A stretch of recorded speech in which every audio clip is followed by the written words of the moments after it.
আসসালামু আলাইকুম। গতকাল রাতে ইসরায়েলের একজন মেয়রকে একটি রেস্তোরাঁয় গুলি করে হত্যা করা হয়।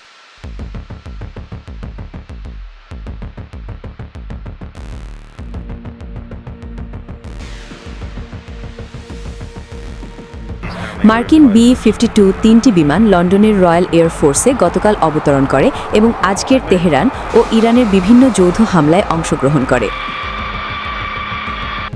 তেহরানে ইরানের জাতীয় প্রতিরক্ষা বিশ্ববিদ্যালয়কে লক্ষ্য করে ভারী বিমান হামলা চালানো হয়েছে।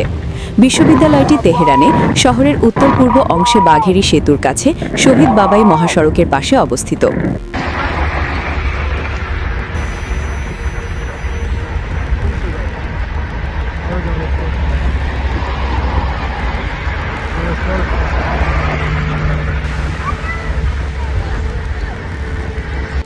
ইরানের সারান্দাজে ইসরায়েলি মার্কিন বিমান হামলা।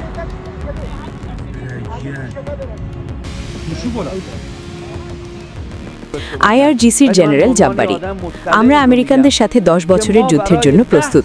আমাদের অস্ত্রের মজুদ পূর্ণ এবং ক্ষেপণাস্ত্র ও ড্রোন উৎপাদন অব্যাহত রয়েছে।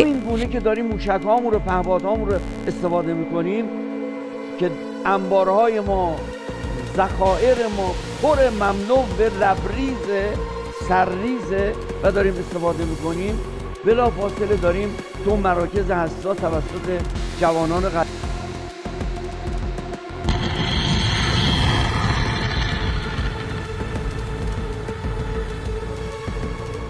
ইরানের বিপ্লবী গার্ড কর্পসের মহাকাশ বাহিনীর কমান্ডার, এখন থেকে আমরা 1 টনের কম ওজনের ওয়ারহেড সহ কোনো ক্ষেপণাস্ত্র উৎক্ষেপণ করব না।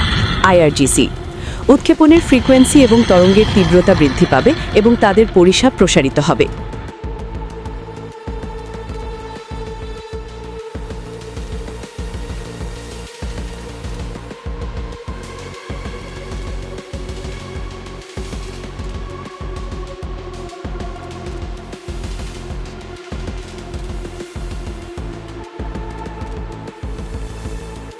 নেতানিয়াহুর পারিবারিক বাড়িতে ইরানের ক্ষেপণাস্ত্র হামলায় নিহত হয়েছেন বেঞ্জামিন নেতানিয়াহুর ভাই ইদ্দো নেতানিয়াহু।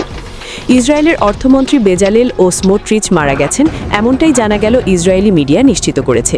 তবে নেতানিয়াহুর মৃত্যুর সংবাদের সঠিক কোনো তথ্য পাওয়া যায়নি, কারণ সে ইসরায়েলে আছে কিনা তাও নিশ্চিত নয়। তবে কিছু রাশিয়ান ইন্টেলিজেন্স ধারণা করছে সে মার্কিন safe base royal air force ইউকেতে থাকতে পারে ও সেখান হতে নেতৃত্ব দিচ্ছে, যেখানে মার্কিন সকল প্রকার ইউনিট অ্যাক্টিভ ও ইরানের পক্ষে এতদূর মিসাইল নিক্ষেপ করা আপাতত অসম্ভব, কারণ এটা ইরান হতে প্রায় 4000 কিমি দূরে অবস্থিত।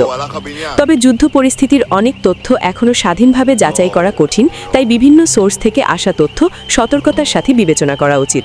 যারা এখনও আমাদের ফলো বা সাবস্ক্রাইব করেননি, এক্ষুনি করে নিন যাতে পরবর্তী আপডেট মিস না হয়। আমরা অত্যন্ত যাচাই বাছাই করে সঠিক আপডেট তুলে ধরার চেষ্টা করছি। সুস্থ থাকবেন। আল্লাহ হাফেজ।